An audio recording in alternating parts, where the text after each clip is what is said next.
하나님이 하십니다.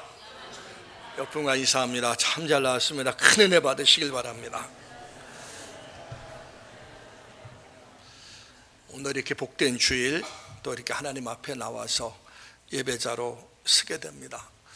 1시간 드리는 짧은 예배지만은 예배를 드린다는 것은 하나님이 내 삶의 주인이란 신앙 고백이고 하나님을 기쁘시게 하는 가장 최고의 행위입니다. 그러니까 1시간 드린 예배지만은 그 예배가 우리의 영과 혼과 육을 살릴 수가 있고 그 예배를 통해서 우리는 또 하나님 앞에 가까이 나갈 수가 있는 겁니다. 그러므로 예배를 소중히 여기시기를 주의 이름으로 축원합니다. 할렐루야, 할렐루야. 뒷북 치는 분들이 많아요. 할렐루야, 아멘. 우리가 이제 행복 모임이 시작됐습니다. 그래서 두 번째 할렐루야 할 때는 전도합시다로 통일했죠. 오후 찬양 예배 때 그렇게 말씀을 드렸습니다. 할렐루야, 할렐루야. 자, 우리가 3주에 걸쳐서 전도에 대한 메시지가 계속 나가고 있습니다. 다음 주부터는 이제 가정의 달이기 때문에 이제 메시지의 방향을 좀 바꾸려고 합니다. 근데 오늘 이제 세 번째 전도에 대한 말씀인데, 이 세상에서 가장 값지고 아름다운 일이 무엇일까?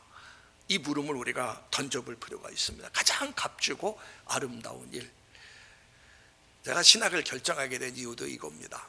일반 대학 나오고 일반 대학 다니다가 이제 신학을 결정했는데, 신학을 결정할 때 제가 물음 던진 게 요 물음이에요. 이 세상에서 가장 값지고 아름다운 일이 뭘까? 이 물음을 던지다가 가장 중요한 것은 한 사람 한 영혼을 구원하고 하나님의 백성을 만드는 것이 가장 중요하다. 그래서 결국은 이제 신학을 하게 됐는데, 사실 맞습니다. 우리가 육신적으로 지금 중병에 걸려서 죽을 수밖에 없는 그런 사람에게 가장 큰 소망이 뭡니까? 자기 병을 치료할 수 있는 사람을 만나는 것이고 자기 병이 치료되는 거예요. 영적으로도 마찬가지입니다. 영혼이 죽어가는 영혼들, 이미 사망 선고받은 영혼들이 사는 비결이 뭐냐? 그 영혼을 살리는 전도자를 만나는 것이고, 가장 중요한 것이 그 영혼을 살리는 복음을 증거하는 사람이 가장 복된 사람이란 얘기입니다. 오늘 성경은 하나님은 그러한 사람들을 가리켜서 15절에 보면 그 말씀이 나옵니다. 아름답도다 좋은 소식을 전하는 발이요, 이렇게 이야기하고 있는 겁니다. 하나님께서는 복음을 전하는 사람들의 발걸음이 가장 아름답고 복음을 전하는 사람들의 삶이 가장 아름답다고 말씀하고 있는 겁니다. 그래서 우리의 발걸음, 우리의 삶이 가장 아름다운 발걸음, 가장 아름다운 삶이 돼야 됩니다. 그래서 복 있는 발이 돼야 된다는 것이죠. 사실 발이 움직인다는 것은 마음이 움직이는 것과 같습니다. 마음이 없이는 발이 움직일 수가 없습니다. 그러니까 발이 움직인다는 것은 마음이 움직인다는 것이고, 발이 움직인다는 것은 하나님의 말씀 앞에 순종하는 것과 똑같습니다. 그래서 시편 119편 101절에 보면 주의 말씀을 지키려고 발을 금하여 모든 악한 길로 가지 아니하였다 말씀하고 있는 거예요. 맞는 얘기입니다. 발을 금하여 악한 길로 가지 않는 그 발걸음이 복된 발걸음이라는 거예요. 우리는 잘못된 길, 어그러진 길로 갈 수가 있지 않습니까? 그런데 금하고 바른 길로 가는 것이, 그것이 바로 복된 발걸음이라는 얘기. 이 얘기를 좀 더 구체적으로 설명한 것이 예레미야서 14장 10절 말씀입니다. 저 말씀 같이 한번 읽습니다. 시작. 여호와께서 이 백성에 대하여 이와 같이 말씀하시되 그들이 어그러진 길을 사랑하여 그들의 발을 멈추지 아니하므로 여호와께서 그들을 받지 아니하고 이제 그들의 죄를 기억하시고 그 죄를 벌하시기로 하였고. 저기서 중요한 단어가 있죠. 그들의 발을 멈추지 아니했다. 어그러진 길, 잘못된 길, 죄악의 길로 가는 발걸음을 멈추지 않고 계속 걸어가면서 어그러진 삶, 죄악된 삶을 살았다는 얘기입니다. 그런 이스라엘 백성들을 향해서 하나님께서 예레미야 선지자에게 하시는 말씀이 뭐냐면, 그들을 위해서 복을 빌지 말라, 그들을 위해서 금식기도 하지 말라, 그들이 아무리 예배를 드려도 하나님은 그 예배를 받지 않는다 하면서 경고하고 있는 겁니다. 어그러진 길을 사랑하며 그 발걸음을 멈추지 않는 백성들을 향해서 하나님께서 반드시 벌하겠다 이 말씀을 하는 거예요. 그러니까 우리의 발걸음은 복 있는 발걸음이 돼야 됩니다. 근데 성경에는 발에 대한 이야기가 참 많이 나와요. 그 중에서 어떤 발걸음이 복 있는 발걸음인가? 그 첫째는 성전을 가까이 하는 발걸음이에요. 하나님 전을 가까이 해서 하나님 말씀을 듣는 발걸음이 복 있는 발걸음입니다. 전도서 5장 1절을 봅니다. 전도서 5장 1절에 보면 너는 하나님의 집에 들어갈 때에 네 발을 삼갈지어다. 가까이 하여 말씀을 듣는 것이 우매한 자들이 제물 드리는 것보다 낫다. 하나님의 성전에 나와서 하나님의 말씀을 듣는 자들의 발걸음이 복 있는 발걸음이란 얘기예요. 교회를 가까이 하고 말씀을 가까이 하는 자들의 발걸음이 복 있는 발걸음입니다. 오늘 주일입니다. 우리가 발걸음이 성전으로 향했어요. 근데 이 주일날 우리의 발걸음이 성전 말고 다른 곳으로 향한 사람들이 있어요. 세상으로 오락을 향하고 다른 길로 향하는 발걸음들이 있습니다. 이 말씀을 이사야서 58장 13절 14절에 보면 저렇게 설명하고 있습니다. 같이 한번 읽습니다. 시작. 만일 안식일에 네 발을 금하여 내 성일에 오락을 행치 아니하고 안식일을 일컬어 즐거운 날이라 여호와의 성일을 존귀한 날이라 하여 이를 존귀하게 여기고 내 길로 행하지 아니하여 내가 여호와 안에서 즐거움을 얻을 것이라. 안식일은 주일입니다. 주일에 내 발걸음을 금하여 성일을 오락을 행치 아니하고 즐거운 날이라고 하면서 이 발걸음을 성전으로 나올 때 하나님께서는 그들의 발걸음을 축복하셔서 그들을 존귀한 자로 하나님께서 세워주신다는 얘기입니다. 그래서 오늘 이렇게 복되고 귀한 주일날 우리의 발걸음이 이렇게 성전으로 나와서 하나님 앞에 예배를 드리는데 그 발걸음이 복된 발걸음이라 말씀하고 있던 거예요. 대적마귀는 우는 사자와 같이 다니며 오늘도 끊임없이 우리 믿는 자들의 발걸음이 성전으로 향하지 않고 다른 데로 향하고자 우리를 끊임없이 유혹합니다. 그렇지만 우리는 그 유혹을 이기고 이렇게 하나님의 성전으로 우리의 발걸음을 옮기게 된 거예요. 우리의 삶 속에 바쁜 일, 피치 못할 일을 생기게 만들어서 교회에 나오는 발걸음보다는 다른 데로 우리의 발걸음을 향하게 한다는 겁니다. 이런 여러 가지 유혹과 시험을 이기고 그럼에도 불구하고 이렇게 성전에 나와서 하나님 앞에 예배드리는 이 발걸음이 복된 발걸음이고 그 발걸음 위에는 하나님의 축복이 임하게 되는 겁니다. 미국 캘리포니아 개척시대입니다. 미국 서부지역 개척이에요. 서부지역 개척시대에 동부에서 수많은 사람들이 더 많은 땅을 차지하기 위해서 황금을 구하기 위해서 말과 수레를 타고 더 빨리 더 멀리 가기 위해서 동부에서 서부로 달려가게 됩니다. 주일도 쉬지 않고 끊임없이 달려갑니다. 그런데 청교도들 많은 주일이 되면 하나님 앞에 쉬면서 예배를 드려요. 예배를 드리고 나서 그 다음에 출발을 하게 됩니다. 그런데 주일도 쉬지 않고 간 사람들은 말이 병들거나 사람이 병들거나 해서 제대로 갖지 못하고 중간에 낙오되고 지체한 사람들이 많았다고 해요. 그런데 주일을 지키고 달려간 청교도들이 더 빨리 더 먼저 가서 더 많은 땅을 차지하게 됐다는 얘기입니다. 주일이 되면 교회로 향하는 발걸음, 이 발걸음이 복된 발걸음이에요. 하나님은 그런 사람들을 축복하시고 그런 사람들의 삶을 하나님께서 인도해 주신다는 겁니다. 우리의 발걸음이 늘 성전을 향하고 하나님께로 향하는 이런 복된 발걸음이 되시기를 주의 이름으로 축원합니다. 이제 두 번째는 복된 발걸음이지만은 아름다운 발이라고 표현한 내용이 바로 오늘 본문의 내용이에요. 아름다운 발걸음은 복음의 기쁜 소식을 전하는 발걸음입니다. 하나님의 말씀을 듣고 말씀에 대한 감동을 받고 구원받은 자로서 우리의 발걸음을 옮겨요. 믿지 않는 영혼들을 향해서 그들의 발걸음을 옮겨가는 그 발걸음이 바로 아름다운 발걸음, 축복의 발걸음이란 얘기입니다. 우리가 오래전에 신안군 증도에 있는 문중경 기념관에서 전교인 수련회 한 적이 있습니다. 여기서 대형 버스를 빌려서 거기 전라남도 신안군까지 가서 전교인 수련회를 했어요. 거기서 우리 문중경 전도사님에 대한 간증을 들었습니다. 그분은 복음을 전했는데 59세 때 공산당에 의해서 순교를 당하게 됩니다. 1년에 그분이 신는 신이 9켤레의 고무신을 신었다고 하고, 그 신안군 지역에 100개 교회를 교회를 세웠다고 합니다. 평상시 사람들은 1년에 한 켤레도 제대로 못 신어요. 한 켤레 신으면 1년 이상을 신습니다. 그런데 이 전도사님은 1년에 9켤레의 고무신을 신고 다녔어요. 그 수없이 신안군 섬지역을 다니면서 하나님의 복음을 증거하면서 하나님의 교회를 세웠다는 얘기입니다. 그 전도사님의 발걸음이 바로 아름다운 발걸음이고 축복의 발걸음이란 얘기입니다.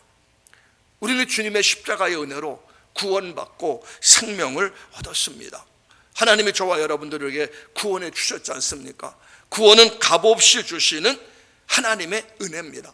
구원을 위해서 내가 한 것은 아무것도 없어요. 그냥 나를 구원해 주신 하나님께서 나에게 사명을 주셨다는 얘기입니다. 바로 구원의 복음을 전하라는 거예요. 어디에서? 세상으로 나가서.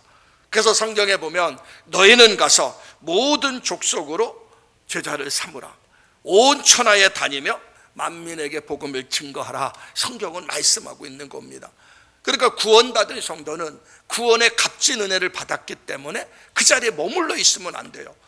나가서 세상 사람들에게 발걸음을 움직여서 하나님의 복음을 전해야 되는 겁니다.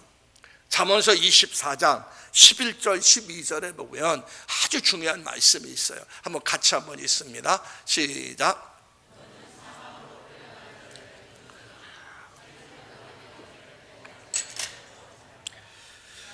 말하기를 나는 그것을 알지 못하였노라 할지라도 마음을 저울질하시는 이가 어찌 통찰하지 못하시겠으며 내 영혼을 지키시는 이가 어찌 알지 못하시겠느냐. 그가 각 사람의 행위대로 보응하시리라. 자, 말씀을 그대로 한번 두세요. 저기 보면 너는 사망으로 끌려가는 자를 건져내며, 사망으로 끌려가는 자들이 어떤 사람입니까? 예수 믿지 않는 사람이에요. 예수 믿지 않는 사람들은 이미 죄로 인한 심판을 받아서 멸망받는 길로 가는 거예요. 그 사망으로 끌려가는 자를 구원하라는 얘기입니다. 그들을 하나님께로 이끌어 가라는 거예요. 그래서 사망에서 생명으로, 지옥에서 천국 백성으로 만들어야 된다는 거예요. 근데 저기 중간에 12절에 보면 뭐라고 이야기합니까? 내가 말하기를 나는 그것을 알지 못하였노라 할지라도, 사망으로 끌려가고 있는데 그들에 대해서 여러 가지 핑계를, 나는 바빠서, 그들이 듣지 않아서 하면서 여러 가지 핑계를 대면서 그들에게 복음을 전하지 않았어요. 그럴 때 하나님께서 뭐라고 이야기합니까? 내 마음을 저울질하시는 이가 어찌 통찰하지 못하시겠으며 내 영혼을 지키시는 이가 어찌 알지 못하겠느냐. 내 마음의 중심을 보는 하나님께서 어떤 마음과 어떤 생각을 갖고 내가 행동하는지 아신다는 얘기입니다. 그래서 결국은 내가 행한 행위대로 하나님께서 갚아주신다는 거예요. 그러니까 하나님 앞에서 핑계댈 수가 없어요. 왜? 내 마음의 중심을 보시니까. 그러니까 우리 주변에 하나님께서 붙여준 많은 영혼들을 외면하면 안 된다는 겁니다. 우린 여러 가지 이유가 되면 바쁘다, 피곤하다, 힘들다, 시간 없다, 여러 가지 이유를 대요. 근데 마음의 중심을 보시는 하나님께서는 아니란 얘기죠. 내 마음의 중심을 보시 하나님께서 내가 움직이지 않는 거, 내가 발걸음을 옮기지 않는 거, 바쁘기 때문에 그런 것도 아니다, 피곤하기 때문에 그런 것도 아니다. 네가 마음을 움직이지 않는 것은 내 영혼이 하나님을 사랑하는 마음이 없기 때문에 그렇다. 내가 움직이지 않는 것은 내가 영혼 구원보다는 세상 일이 더 바쁘고, 내가 하나님을 주신 사명보다는 네 일이 더 바쁘기 때문에 그런 것이다. 우리 마음의 중심을 보시니까 정확하게 하나님께서 말씀하시는 거예요. 구원받은 성도는 때를 얻든지 못 얻든지 하나님의 복음을 전해야 됩니다. 만약에 우리가 전하지 않아서 그 영혼이 멸망을 당해요. 그러면 그 책임을 우리에게 묻겠다는 얘기입니다. 그러니까 저와 여러분들 때를 얻든지 못 얻든지 열심히 복음을 증거하고, 그 사람이 믿건 안 믿건, 구원받건 안 믿건 안 받건 그 사람의 책임이고, 우리가 할 일은 열심히 하나님의 복음을 전하는 겁니다. 그래서 로마서에 보면 누구든지 주의 이름을 부르는 자는 구원을 얻을 것이고, 예수 그리스도 안에 구원이 있고 예수를 믿어야 구원을 얻게 되는 겁니다. 그래서 로마서 10장 거기에 보면 그런 말씀이 나옵니다. 10장 13절 14절에 보면 누구든지 주의 이름을 부르는 자는 구원을 받으리라. 자, 그런즉 그들이 믿지 않은 일을 어찌 부르리요? 듣지도 못한 일을 어찌 믿으리요? 전파하는 자가 없이 어찌 들으리요? 분명히 성경은 말씀하고 있습니다.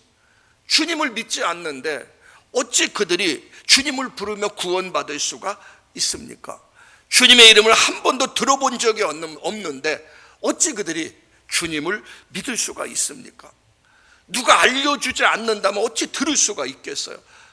먼저 믿은 저와 여러분들이 그들에게 하나님의 복음을 전해야 되는 것이고, 그 하나님 우리를 세상으로 보낸 겁니다. 그들에게 하나님의 복음을 전하라고. 이 지상의 교회는 두 가지 사명이 있어요. 하나는 모이는 사명입니다. 모이는 교회. 그래서 모이는 교회가 돼서 지상의 교회들은 모여서 하나님께 예배하고 하나님의 말씀도 배우고 교제하면서 영적 건강과 성숙을 취하고 하나님 영광 돌리며 살아야 됩니다. 그런데 모이는 교회에 머물러 있으면 그거는 잘못 믿는 거예요. 흩어지는 교회가 되어야 됩니다. 세상을 향해서, 열방을 향해서 나가야 됩니다. 그 세상 사람들에게 복음을 전해야 되고 세계 열방의 복음을 전해야 됩니다. 그래서 모이는 교회와 흩어지는 교회의 두 가지 사명을 잘 감당해야 그 교회가 건강을 교회고 아름다운 교회가 될 수가 있는 겁니다. 우리 모두 다 세상으로 보냄받은 사명자들이에요. 그러니까 우리는 사명이라는 것이 곧 소명입니다.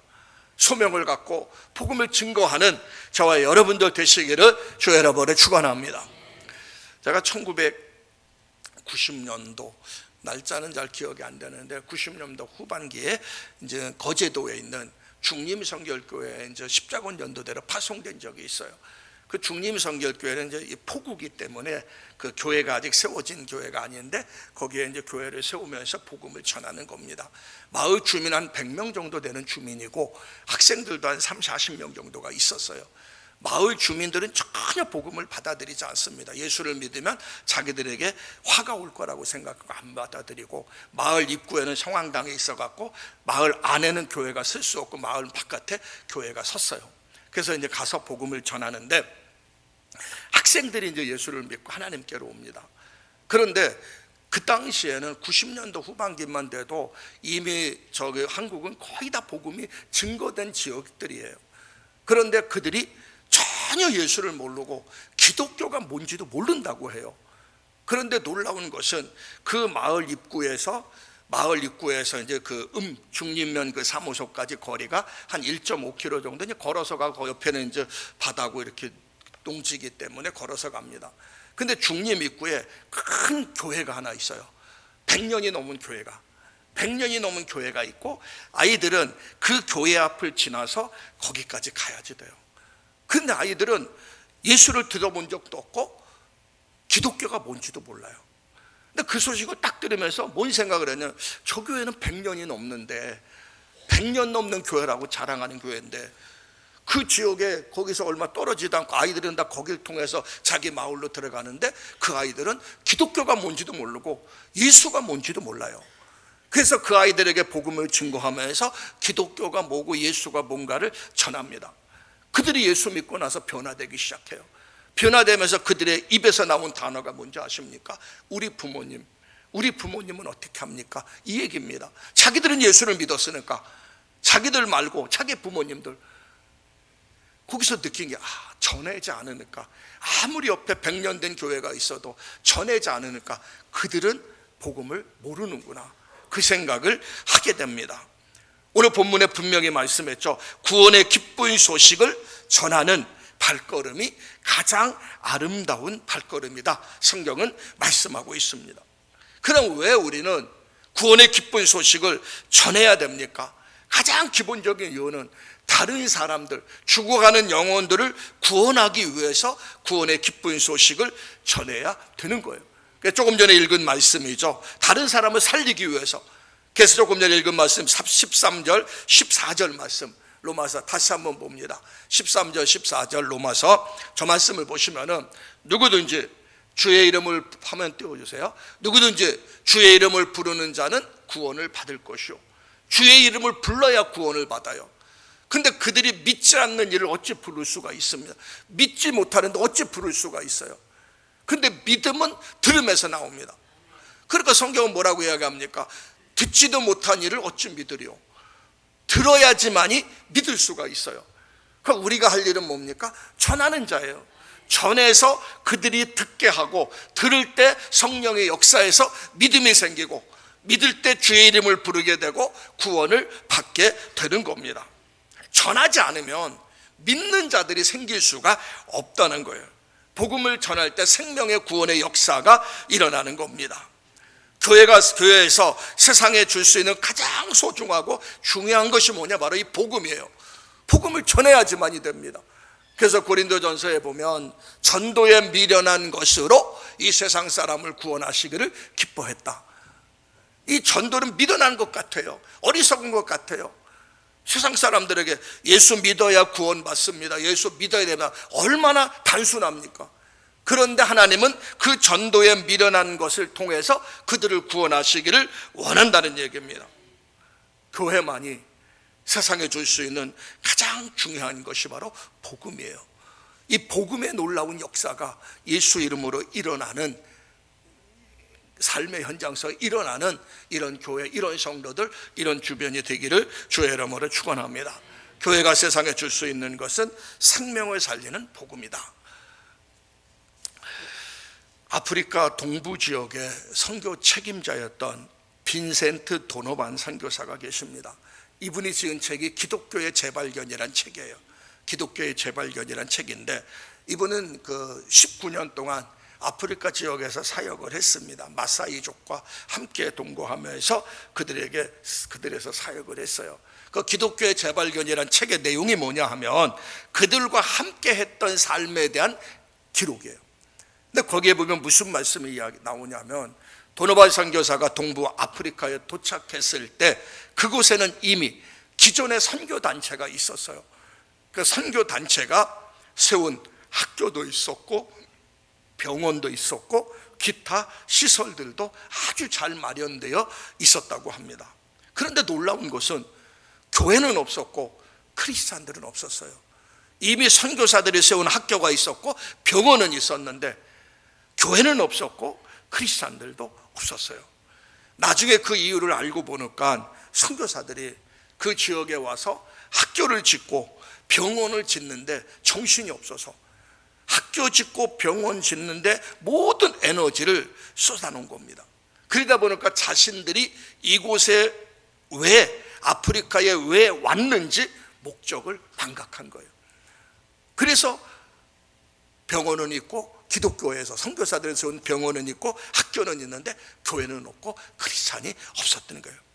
그래서 도노반 선교사는 그때부터 곧바로 예수 그리스도의 십자가를 증거하기 시작했습니다. 복음을 증거하기 시작했다는 것이죠. 얼마 있지 않아서 마사이족 전체의 부흥의 역사가 일어나게 되고 많은 사람들이 눈물로 회심하며 하나님께로 돌아오게 됩니다. 그런데 어느 날 마사이족 추장이 도노반 선교사를 찾아왔어요. 찾아와서 그분이 통곡하며 이렇게 말합니다. 왜 그런 생명의 말씀을 이제야 전해주는 것입니까? 진작 증거했다면 우리 부모님도 구원받았을 것이고 우리 할아버지 할머니도 구원을 받았을 것인데 우리 가족들이 다 구원을 받았을 텐데 왜 이제야 지금 복음을 전합니까? 추장의 이야기예요. 그 내용이 기독교의 재발견에 대한 책에 나오는 겁니다. 우리가 복음을 증거하지 않으면 내 주변에 나와 관계된 그들은 어떻게 예수 믿고 어떻게 구원받고 영원한 생명을 얻을 수가 있습니까? 용역회사가 대신해 줄 수 없는 거예요. 하나님은 저와 여러분들에게 전하는 자의 사명을 맡긴 겁니다. 그 우리는 전해야 되는 거예요. 전해야만이 그들이 듣게 되고 들어야만이 믿게 되고 믿어야만이 구원을 얻게 되는 겁니다. 아까 주님 그 마을처럼 그 교회는 100년이 됐지만 전하지 않았어요. 전통에 사로잡혀 있기 때문에. 그러니까 그 마을 아이들은, 마을 사람들은 복음이 뭔지도 모르고 기독교가 뭔지도 모릅니다. 이 아프리카 마사이족도 마찬가지죠. 학교 짓는 거 중요해요. 병원 짓는 거 중요합니다. 그러나 학교 짓고 병원 짓는 것이 복음의 통로가 되어야 됩니다. 복음의 방편이 되는 것이지 그것이 목적이 될 수는 없어요. 가장 중요한 것은 그 영혼이 구원받는 것이기 때문에 전하는 자의 사명을 감당하시기를 주의 이름으로 축원합니다. 하나님은 저와 여러분들을 구원해 주셨습니다. 구원받은 것은 축복입니다. 근데 이 축복은 다른 말로 말씀드리면 사명이에요. 하나님 나에게 건강 주신 것은 사명입니다. 하나님 나에게 물질 주신 것 사명이에요. 하나님이 나를 구원해 주신 것 사명입니다.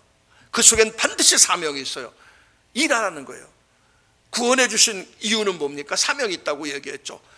하나님의 구원받은 자는 그 구원의 보고 기쁜 소식을 전하라는 겁니다. 우리는 전하는 자의 사명을 감당해야 된다는 것이죠. 예수 그리스도의 복음을 듣고 구원받은 축복받은 존재가 되었으니까 이제 복음을 전하는 축복의 통로가 되시기를 주의 이름으로 축원합니다. 이제 두 번째는 우리가 왜 전해야 되는가? 두 번째 이유가 있습니다. 내가 살기 위해서 그랬어요. 내가 살기 위해서. 많은 사람들은 복음 증거를 영혼 구원에만 맞춥니다. 근데 아니에요. 영혼만 구원받는 것이 아니라 복음을 증거하다 보면 내가 살게 돼요.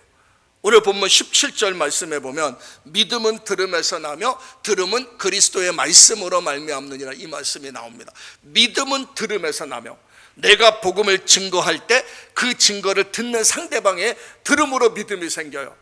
그런데 내가 입에서 나오는 말이 얼리다 들어옵니까? 내 귀에 들리는 거예요. 그래서 내가 복음을 증거할 때 상대방도 살지만 나도 사는 거예요. 내 영혼이 살고 내 삶에 소망이 생기고 힘이 생기고 능력이 생기는 겁니다. 그래서 신앙생활하면서 말 조심하라는 얘기가 그래서 나오는 거예요. 불평하고 부정적인 얘기, 올바르지 못한 얘기를 하면 나는 다른 사람들에게 얘기하지만 그 말이 결국은 내 귀에 들려서 내 영혼을 망가뜨린다는 얘기입니다. 불평, 원망, 부정적인 하는 사람들 속에 은혜가 없어요. 축복이 없어요. 하나님이 주시는 그게 다 막아버리기 때문에 나에게 그대로 들리니까 감사하시고 긍정적인 말을 하시고 축복의 언어를 사용하시기를 주의 이름으로 축원합니다. 이게 바로 신앙인이에요. 그러면 내가 계속 복음을 증거할 때 그 증거된 말씀이 나를 살려요. 예전에 전도 폭발을 받을 때가 있습니다. 전도 폭발은 전도 훈련의 한 방법이에요. 그런데 이제 그 전도 폭발 강사님이 그런 얘기를 해요. 그 동작동에 가면 국립묘지가 있습니다. 국립묘지 앞에 있는 교회에서 이제 그 전도 폭발을 할 때인데 거기서 이제 어떤 집사님을 만나게 됐는데 정말 부족함이 없는 집사님이에요. 남편은 대학 교수고 물질 때문에 어려움도 없고 사회적 지위도 있고 자녀들도 다 바르게 다 성장을 했어요. 그리고 신앙생활하고요. 근데 얼굴은 기쁨이 없어요. 교회에서 신앙생활하면서 기쁨이 없고 즐거움이 없어요. 그런 분들 많지 않습니까? 우리가 예수 믿고 신앙생활하면 얼굴만 보면 상태를 알걸랑요. 여러분 얼굴 어떻습니까? 얼굴을 보면 상태를 알아요. 그 사람의 상태를요. 근데 이분은 교회에서 신앙생활하면서도 얼굴에 기쁨이 없고 즐거움이 없고 주일날 예배는 빠르지 않아요. 헌금은 열심히 드려요. 봉사도 열심히 해요. 근데 행복하지가 않아요.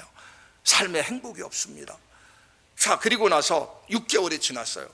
6개월이 지나서 다시 그 교회를 방문했습니다. 그 교회를 방문했는데 이 집사님의 얼굴이 천사의 얼굴로 바뀌었어요.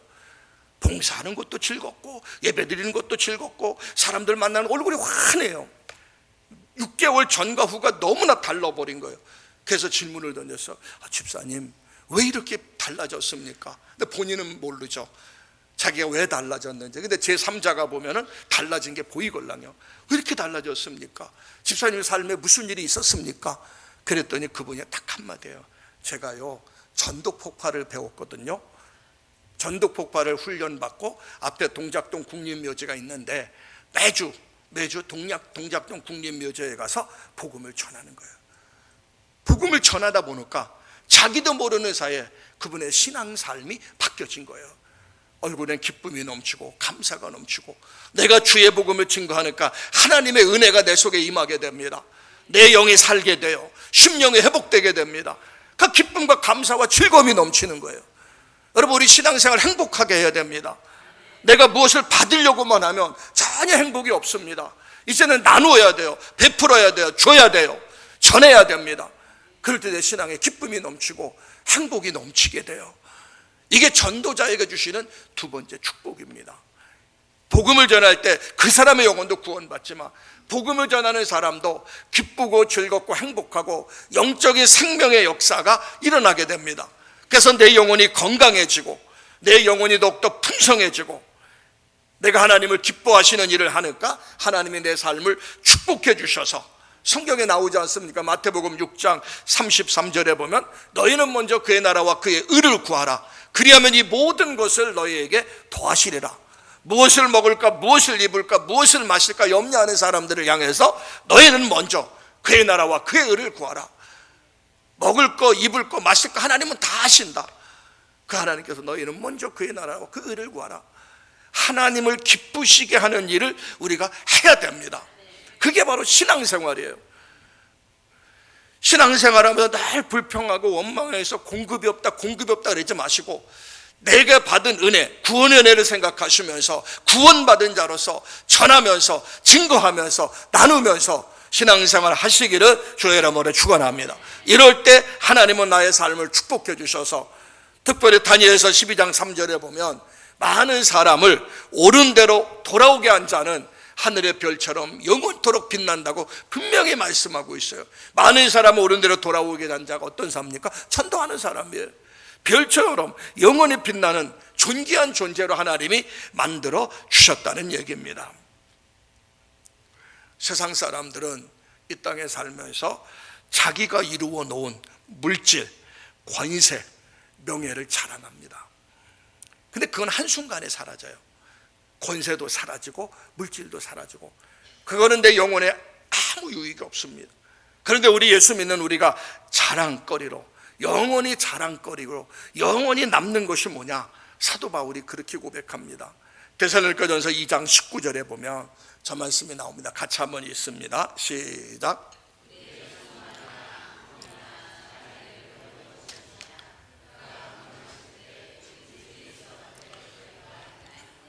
저 말이 뭔지 아십니까? 데살로니가 교인들을 보면서 사도 바울이 이야기하는 겁니다.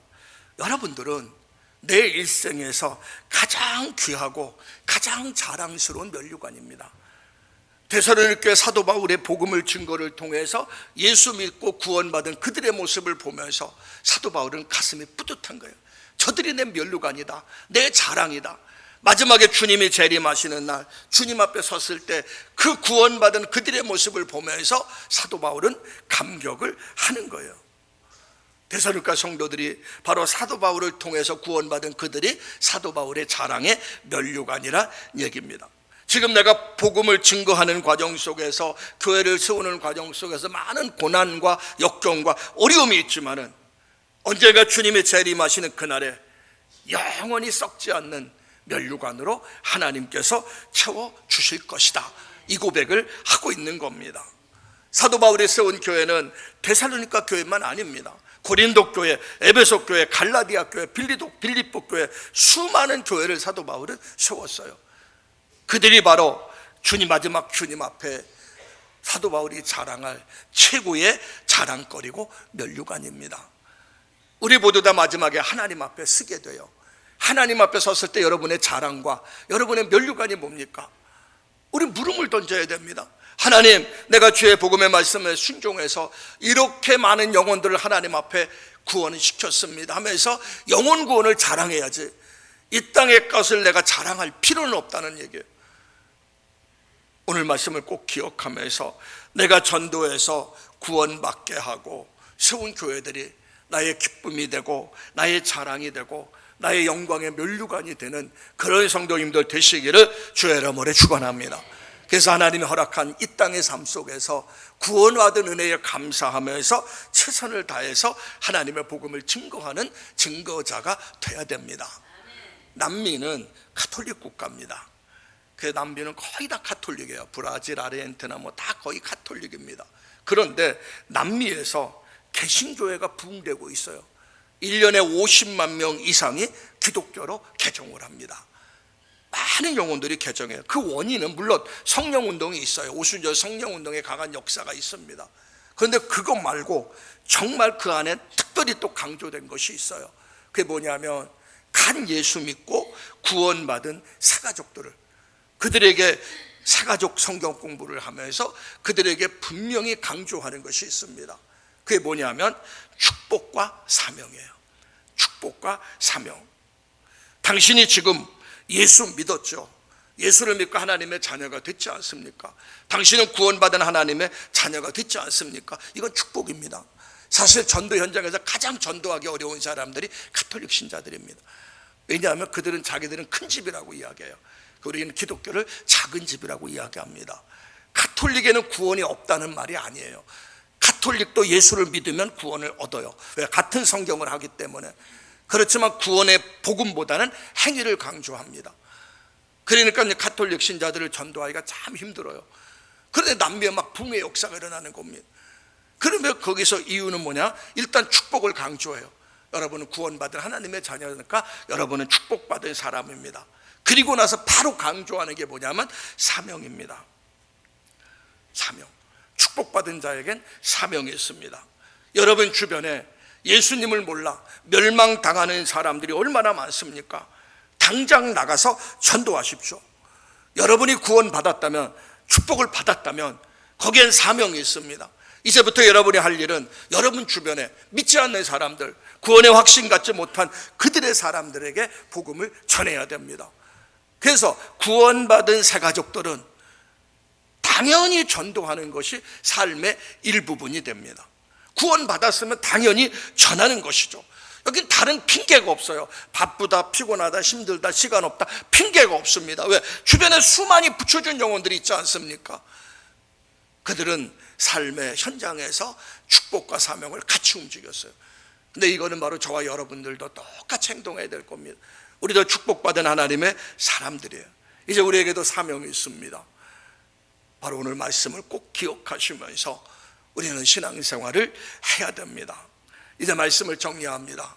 구원은 산에 가서 혼자 돛 닦는다고 깨달아지는 것이 구원이 아닙니다. 구원은 믿음을 통해서만 얻을 수가 있습니다. 믿음은 하나님의 말씀을 통해서 생기게 됩니다. 누구든지 주의 이름을 부르려고 하면 믿어야 되고, 믿으려고 하면 들어야 되고, 듣기 위해서 누군가가 전해줘야 됩니다. 그 누군가가 누구냐? 바로 저와 여러분들이에요. 그들을 향해 전하는 그 발걸음을 성경은 아름답다, 아름답다, 좋은 발걸음이라 이렇게 성경은 이야기하고 있는 겁니다. 발이 간다는 것은 마음이 움직이는 것이거든요. 마음이 움직이지 않으면 발이 움직일 수가 없습니다. 그러므로 우리의 마음이, 우리가 몸에는 많은 지체들이 있죠. 바로 머리, 가슴, 손, 팔, 많은 역할들이 있지만은 복음의 전도의 역할을 하는 일은 입보다 더 중요한 것이 발이에요. 발이 가야지만이 만나서 입으로 전할 수가 있으니까. 그러니까 저와 여러분들이 발이 가지 않으면 입이 아무리 외쳐도 소용이 없지 않습니까? 그래서 발은 복음의 역사를 나타나는 것이고, 성경에 보면 복음의 신을 신으라 그렇게 말씀하고 있는 겁니다. 먼저 우리 이웃에게 가야 됩니다. 내 주변에 믿지 않는 영혼들에게 우리의 발걸음이 옮겨야 됩니다. 그래서 이 민족 열방으로 우리는 나가야 된다는 것이죠. 오늘 말씀을 꼭 기억하면서 내 주변에 있는 영혼들, 하나님께서 나에게 붙여준 영혼들, 전파하는 자가 없는데 어찌 들으리요, 듣지 못하는데 어찌 믿으리요. 기다리지 마시길 바랍니다. 전도는 기다리는 것이 아니에요. 왜냐하면 내게 붙여준 영혼들이 기다리지 않습니다.